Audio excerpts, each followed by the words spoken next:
ओम नमो भगवते वासुदेवाय। प्यारे भक्तों, हम श्रीमद् भगवद गीता के तृतीय अध्याय कर्म योग का श्रवण कर रहे हैं। श्लोक संख्या 41 में कल हमने श्रवण किया था कि श्री कृष्ण अर्जुन को कह रहे हैं, हे भरतवंशी अर्जुन, तू सबसे पहले अपनी इंद्रियों को वश में कर और उस ज्ञान और अज्ञान को नष्ट करने वाले जो काम भावना है, जो कामना है, जो इच्छा हमारे अंदर पैदा होती है, सबसे पहले तो उसका नाश कर, उसको मार डाल। अब आज हम श्लोक संख्या 42 का श्रवण करेंगे, जिसमें बता रहे हैं कि इंद्रियों से श्रेष्ठ कौन कौन है, बुद्धि किससे श्रेष्ठ है, मन किससे श्रेष्ठ है। यह सारी बातें श्री कृष्ण अर्जुन को बता रहे हैं। क्या बता रहे हैं कि इंद्रियों को, जो स्थूल शरीर, वही हमारा ये क्या, ये सारा स्थूल शरीर है, इसके अंदर जो ये आत्मा रहती है, यह सूक्ष्म शरीर कहलाती है और इस सूक्ष्म शरीर को हम पहचान नहीं पाते। तो श्री कृष्ण कहते हैं, हे अर्जुन, जो ये इंद्रियां हैं ना, ये स्थूल शरीर से क्या हैं, श्रेष्ठ है। फिर इंद्रियों से परे क्या है, मन, और मन से परे कह रहे हैं बुद्धि है। फिर कहते हैं, अरे बुद्धि से परे क्या है, क्या तुम समझते हो कि बुद्धि से परे कौन है? भाई बुद्धि से परे कौन है? वही काम है जो हमें मोह माया में फंसाता है। अब बता रहे हैं कि कौन है इंद्रियों से परे। आइए श्रवण। इंद्रियाणि पराण्याहुरिन्द्रियेभ्यः परम मनः, मनस्तु परा बुद्धिर्यो बुद्धे परतस्तु सः। अब हम शब्दशः अर्थ करेंगे।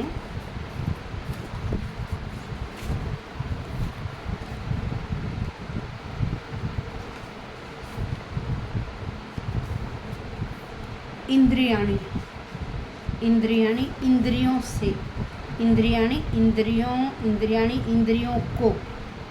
फिर अब पराणी, पराणी श्रेष्ठ, इंद्रियों को श्रेष्ठ आहु कहा जाता है। इंद्रियाणि पराणी आहु। अब मैं संधि विच्छेद करके आपको बता रही हूँ ताकि समझ में आ जाए कौन सा शब्द क्या कहता है।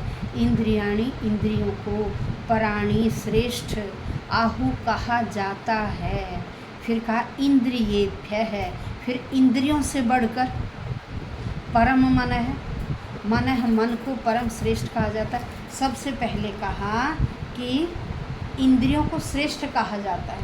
फिर कह रहे हैं कि इंद्रियों से बढ़कर मन है परम, मन को श्रेष्ठ कहा जाता है। फिर कह रहे हैं मनस्तु, मनसह तु, मन से तो बुद्धि परा, बुद्धि श्रेष्ठ है, मन से तो बुद्धि श्रेष्ठ है। फिर कह रहे हैं बुद्धे है, बुद्धि से परह श्रेष्ठ, परतः श्रेष्ठ, तू तो कह रहे हैं बुद्धि से परे श्रेष्ठ क्या है, स वह। कह रहे बुद्धि से परे कौन श्रेष्ठ है, वह है कौन है, बुद्धि से परे श्रेष्ठ वह कौन है। अब कह रहे हैं कि देखिए कर्म इंद्रियाँ, हमारी जो कर्म इंद्रियाँ हैं, इंद्रियाँ वह जड़ पदार्थ की अपेक्षा श्रेष्ठ है। भाई जड़ वस्तुओं से श्रेष्ठ है हमारी इंद्रियाँ। फिर कहा कि मन इंद्रियों से श्रेष्ठ है। फिर कहते हैं कि बुद्धि मन से श्रेष्ठ है। फिर कह रहे हैं कि वह जो आत्मा है ना, वह यहाँ कहा गया आत्मा के लिए कि वह किससे बढ़कर है, वह बुद्धि से भी बढ़कर है। आत्मा इन सब से परे है, किसे, इंद्रियों से, मन से और बुद्धि से परे जो है वह क्या है, आत्मा है। कौन है, आत्मा। भाई हमारी इंद्रियां क्या हैं, इंद्रियां क्या है, हर कार्य क्रिया के द्वार हैं, हर कार्यकलाप के, हर क्रिया के क्या हैं, द्वार हैं। और कामना कहाँ रहती है, हमारे इस शरीर में रहती है। जो काम भावना है, जो इच्छा है, कामना है, वो किस में रहती है, इस शरीर के अंदर रहती है। कह रही किंतु उसे इंद्रिय रूपी झरोखे मिले हुए, किसको मिले हुए, उस काम भावना, उस काम को, जो ये हमारी इंद्रियां है ना, ये क्या उसके लिए खिड़की का काम करती हैं। वह काम इन खिड़कियों से देखता है। ये जो हमारी इंद्रियां उसके लिए झरोखे का काम करती हैं, खिड़कियों का काम करती हैं। तो कुल मिलाकर इंद्रियां क्या हैं? शरीर से श्रेष्ठ हैं, शरीर से श्रेष्ठ हैं। फिर कहते हैं कि जो कृष्ण भावना भावित व्यक्ति हो जाता है ना, वह इन सब से परे है। क्यों? क्योंकि वह उस आत्मा का साक्षात्कार कर लेता है। क्या कर लेता है? उस आत्मा का साक्षात्कार कर लेता है। तो शारीरिक कर्म का अर्थ क्या है कि जो इंद्रियों के कार्य हैं ना, जो इंद्रियों के कार्य हैं, वह इंद्रियों के अवरोध का अर्थ है। इंद्रियों का जो कार्य हैं वह इन इंद्रियों के अवरोध, रुकावट का अर्थ है। इनका अवरोध करते सारे शारीरिक कर्मों का अवरोध। जितने भी शारीरिक कर्म है ना, वो इंद्रियां कई बार क्या करती हैं? उनके लिए अवरोध का काम करती। कामना उत्पन्न हो जाती है, लेकिन इंद्रियां अपने विषयों की ओर भागती नहीं हैं। तो वहाँ वो किसका काम करती? अवरोधक का काम करती, रुकावट का काम करती। कहते हैं कि देखिए, कोई भी कार्य है, हम मन से सोचते हैं उसे, क्योंकि हमारा मन मननशील है। हम जब रात को सोते हैं ना, तब भी हमारा मन काम करता है। स्थूल शरीर तो यहीं बिस्तर पर पड़ा हुआ है, लेकिन जो हमारा सूक्ष्म शरीर है ना, वो निकल कर इधर उधर घूम कर आता है। मन भी घूम के आता है। जो स्वप्न आते हैं और हमने वो चीज़ कभी देखी नहीं होती, जब हम सुबह उठते हैं तो हम कहते हैं भाई हमने स्वप्न में ऐसी चीज़ देखी, आज हम वहाँ गए, ये चीज़ देखी, ऐसा मंदिर देखा। तो क्या है? वो कहीं ना कहीं हमारी स्मृति में थी, दिन में हम वो बात करते हैं। तो हमारा जो सूक्ष्म शरीर है वो निकल कर वहाँ तक देख कर भी आ जाता है। तो कह रहे ये मन है ना, ये बड़ा मननशील है, ये बड़ा सोचता है। और स्वप्न में भी, जब हम रात को सोते हैं तो यह स्वप्न में भी कार्य करता है। सोते समय भी हमारा मन कार्य करता है। इसीलिए कठोपनिषद में कहा गया है कि इंद्रिय जो विषय है ना, इंद्रियों के विषय, जैसे आँख का विषय क्या है? देखना। कान का विषय क्या है? सुनना। नाक का विषय क्या है? सूंघना। जीभ का विषय क्या है? स्वाद लेना। तो जो हमारी यह इंद्रिय विषय हैं, यह इंद्रियों से श्रेष्ठ हैं।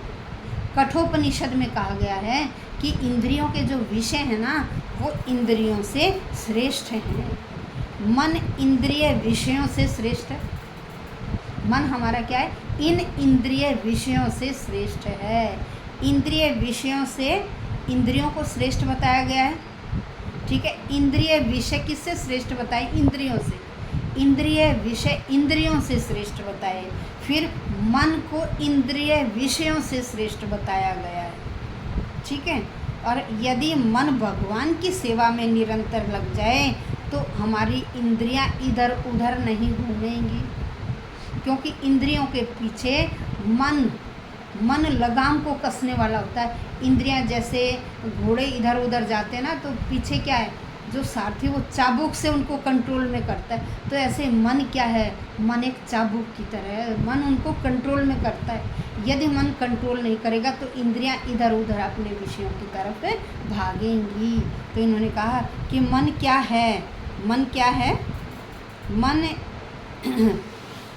मन जब निरंतर किसमें? भगवान की सेवा में लग जाता है तो वह इंद्रियों को इधर उधर भागने नहीं देता है। उन इंद्रियों को काबू में करके कृष्ण भावना अमृत की तरफ, ईश की ध्यान की तरफ लगा देता है। जब इंद्रियां, बुद्धि, इन सब को मन क्या करता है? काबू में करके अपने ईश की ओर लगा देता है, तो तब व्यक्ति कृष्ण भावना भावित हो जाता है। किसी विषय की तरफ नहीं भागता, उसका केवल एक ही ध्येय रह जाता है, ईश्वर ध्यान, ईश्वर की प्राप्ति। काम भी करता है, ये नहीं कि वो कार्य छोड़ता, अपने कार्य नहीं छोड़ता, कार्यों को भी निष्काम भाव से करता है, फल की इच्छा नहीं करता।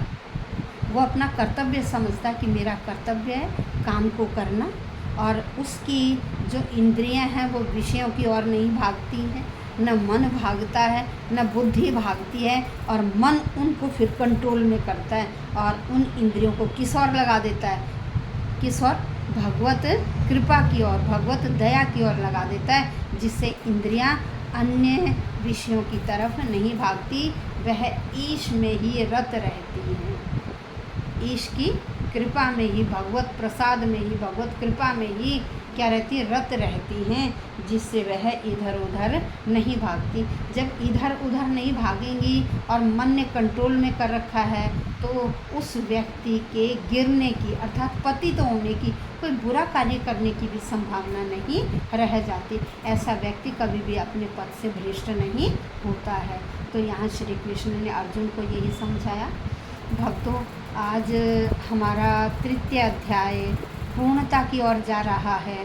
कल लास्ट श्लोक होगा तृतीय अध्याय का, श्लोक संख्या 43 का श्रवण करेंगे। आज हमने 42 का श्रवण किया, और जब ये तीसरा कंप्लीट हो जाएगा तो एक दिन मैं तीनों अध्यायों का केवल निचोड़ बताऊंगी, बहुत थोड़ा, कि पहले अध्याय का क्या सार था, दूसरे का क्या सार था, केवल कुछ लाइनों में ही, ताकि जो 3 अध्याय हमने पढ़े हैं तो हमें यह पता लग जाए कि प्रथम अध्याय का सार यह था, द्वितीय का यह था और तृतीय का यह है। हम अपने बच्चों को भी अपने इन धार्मिक ग्रंथों से बच्चों का परिचय कराएं और उन्हें थोड़ा थोड़ा कुछ समझाएं, जिससे हमारे बच्चे भी अच्छे रास्ते की ओर जाएं और उन्हें अपने धर्म ग्रंथों के बारे में पता लगे, और उनकी बुद्धि भी क्या हो, बहुत सुदृढ़ बुद्धि, ऐसी बुद्धि कि जो बुरे कार्यों की तरफ नहीं जाए, केवल पढ़ाई की ओर,